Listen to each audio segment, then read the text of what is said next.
Okay, so here is the book, The Autobiography of Miss Jane Pittman. And I am going to start first with reading you the introduction. Okay? All right, here we go.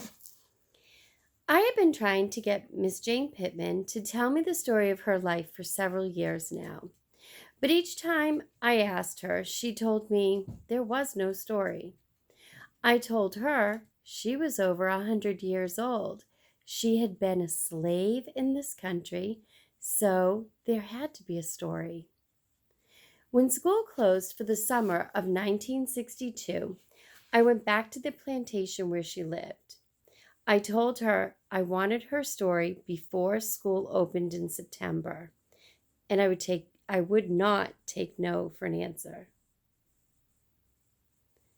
You won't? She asked. No, ma'am. Then I reckon I better say something, she said. You don't have to say a thing, Mary said. Mary Hodges was a big, brown-skinned woman in her early 60s who lived in the same house Miss Jane did and looked after Miss Jane.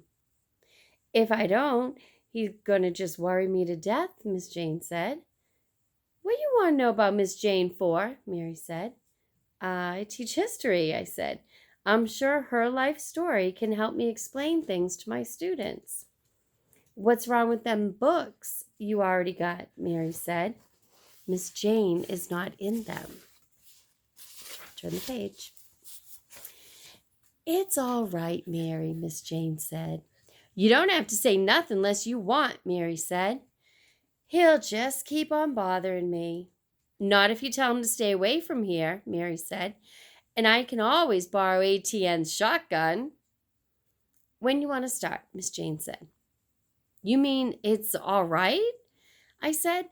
Now, they just looked at me. I couldn't read Miss Jane's mind. When a person is over 100 years old, it's hard to tell what she's thinking. But Mary was only in her 60s, and I could read her mind well. She still wanted to borrow ATN's shotgun. Is Monday all right? I asked. Monday's good, Miss Jane said. I had planned to record Miss Jane's story on tape that summer before school opened again. After the first 2 weeks, I was sure I could do it. But during that third week, everything slowed up to an almost complete halt. Miss Jane began to forget everything. I don't know whether she was doing it purposely or not, but suddenly she could not remember anything anymore. The only thing that saved me was that there were other people at the house every day that I went and interviewed her, and they were glad to help in every way that they could. Miss Jane was constantly turning to one of them for the answer. An old man called Pap was her main source. Pap was in his mid-80s. He had lived on the plantation all his life. And he could remember everything that had happened in the parish since the turn of the century. But even Pap's knowledge could not keep the interview within the schedule I had planned. And after school opened for the new semester, all plans changed, because now I could only interview Miss Jane on weekends. I would talk to her and the other people at the house for several hours.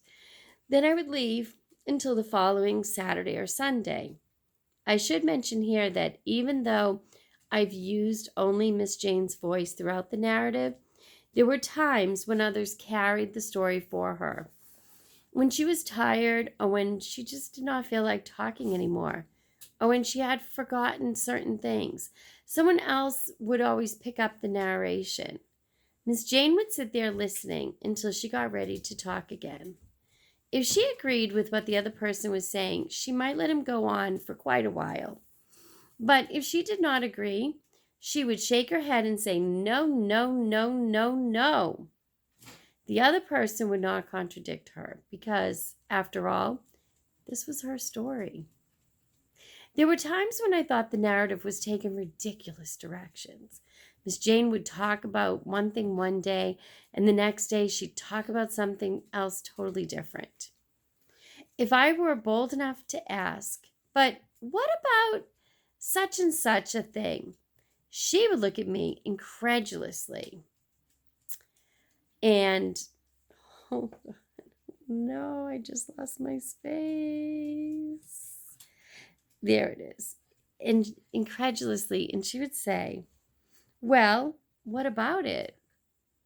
And Mary would back up her with, what's wrong with that? You don't like the way that part? I would say, yes, but Mary would say, but what? I would say, I just wanted to tie up all the loose ends. Mary would say, well, you don't tie up all the loose ends all the time. And if you got to change her way of telling it, you tell it yourself. Or maybe you done heard enough already. Then both of them would look at me as if I'd come into the room without knocking. Take what she say and be satisfied, Mary said. I could not possibly put down on paper everything that Miss Jane and the others said on the tape during those 8 or 9 months. Much of it was too repetitious and did not follow a single direction. What I have tried to do here was not to write everything, but in essence, everything that was said. I've tried my best to retain Miss Jane's language, her selection of words, the rhythm of her speech. When she spoke, she used a few words as possible to make a point. Yet there were times when she would repeat a word or phrase over and over when she thought it might add humor or drama to the situation. Miss Jane died about 8 months after the last interview. At her funeral, I met many of the people whom she had talked about. I told them about the tape and I asked could I talk to them sometime. Almost everyone, both black and white, said I could. Some of them wanted to hear the tape or part of it before they made any comments. After hearing the tape, they refused to say anything. Others laughed and said not everything on the tape was absolutely correct.